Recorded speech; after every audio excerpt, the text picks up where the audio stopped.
नमस्कार, मैं हूं ब्रिज द्विवेदी। एग्रीमीटर के इस खास शो में आप सभी का एक बार फिर से स्वागत है।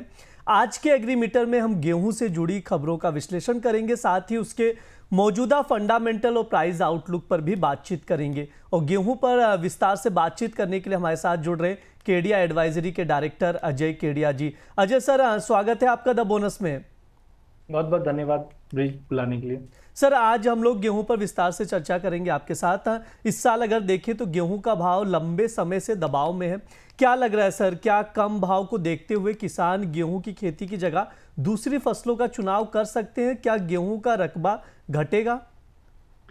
देखिए ब्रिज जी, गेहूं एक इम्पोर्टेंट हम बोल सकते हैं कमोडिटी है, और हमने पिछले 5 सालों में देखा कि कोविड के बाद से जब से रशिया यूक्रेन युद्ध था तो ग्लोबल मार्केट में भी हमने सप्लाई कम होते हुए देखी। इंडिया काफी अच्छे बफर स्टॉक पे था। गवर्नमेंट ने भी ऑटमोस्ट टेक केयर किया है कि प्राइजेस के अंदर कुछ बड़ा उछाल नहीं आया, तो हमने भाव को 2800 2850 के इधर ही काफी स्टेबल होते हुए देखा है। देखिए 25-26 रिकॉर्ड प्रोडक्शन के लिए जाना जाएगा। एमएसपी का सपोर्ट कंटिन्यू मिला हुआ है, एक्सपोर्ट पे कॉशियसनेस बना हुआ है, जिसकी वजह से हमने ये प्राइस के अंदर कहीं ना कहीं थोड़ी स्टेबिलिटी बनते हुए देखी है। एमएसपी में 6% का उछाल आया है, जो कहीं ना कहीं फार्मर को प्रेरित करेगा कि इस बार का रकबा वीट की तरफ जाएगा।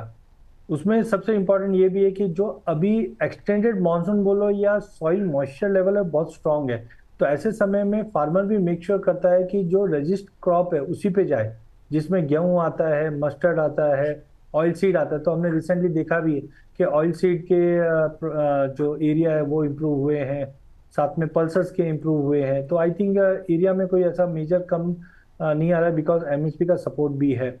और बीच में अभी दिवाली और शादी ब्याह है, तो यहाँ पे डिमांड भी भरी हुई है, तो बैलेंस प्राइस मुझे लगता है एज ऑफ नाउ बनेगा।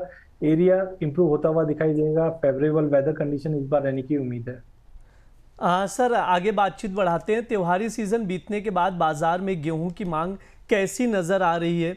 अगर देखा जाए तो मिलों की तरफ से खरीद का ट्रेंड कैसा रहेगा सर? देखिए मिलों का अभी तक अगर हम देखें तो बड़ी कोई, मैंने जितने जन से बात करता हूँ तो जनरली कोई बड़ा स्टॉक लेके नहीं चल रहा है, because of government intervention time to time रहता है और ये असेंशियल कमोडिटीज में आते हैं। बट कहीं ना कहीं मुझे लगता है कि यस, डिमांड के चलते धीरे धीरे बाइंग छोटी छोटी करके कंटिन्यू चाहिए। देखिए गवर्नमेंट का अभी भी फोकस है ना, वो फूड सिक्योरिटी पे है। तो गवर्नमेंट ने भी प्रोक्योरमेंट एंड बफर नॉर्म्स जो बना रखे हैं वो इंश्योर कर रहे हैं कि मार्केट में कंटिन्यू स्टडी सप्लाई कंटिन्यू है। तो मिलर्स के पास स्टॉक थोड़े से नॉर्मल ही है, ज़्यादा एक्स्ट्रॉर्डिनरी लेके नहीं चल रहे। बट मुझे लगता है आने तिवारी सीजन है सामने और फेस्टिव सीजन भी है सामने, तो जो डिमांड है वो कंटिन्यू मेंटेन रहेगी। तो जो मिलर है उनके पास भी माल कंटिन्यू रहना चाहिए।